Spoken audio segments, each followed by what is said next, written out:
Mavoor GM-UP സ്കൂളിൽ നടന്ന mehndi fest ശ്രദ്ധേയമായി. അലിഫ് അറബിക് ക്ലബിന്റെ ആഭിമുഖ്യത്തിലാണ് മെഹന്തി ഫെസ്റ്റ് സ്കൂളിൽ സംഘടിപ്പിച്ചത്.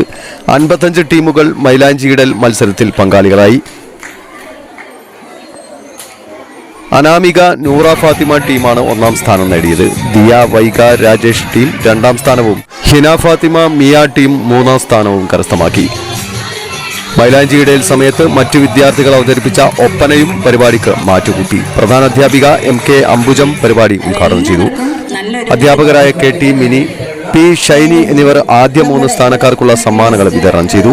അധ്യാപകരായ KT mini, P Shiny, Pathumma, Anu എന്നിവർ സംസാരിച്ചു. മുഹമ്മദ് മാസ്റ്റർ അധ്യക്ഷത വഹിച്ചു. കൺവീനർ മുഹമ്മദ് മാസ്റ്റർ സ്വാഗതവും മൈമുന ടീച്ചർ നന്ദിയും പറഞ്ഞു. എല്ലാ വർഷവും അലിഫ് അറബി ക്ലബിന്റെ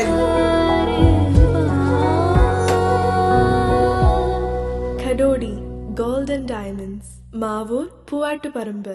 കൂടുതൽ വാർത്തകൾ ലഭിക്കാൻ sport media YouTube channel subscribe ചെയ്യുക. വാട്സാപ്പിൽ ലഭിക്കാൻ സ്പോർട് മീഡിയ ഗ്രൂപ്പിൽ ജോയിൻ ചെയ്യുക.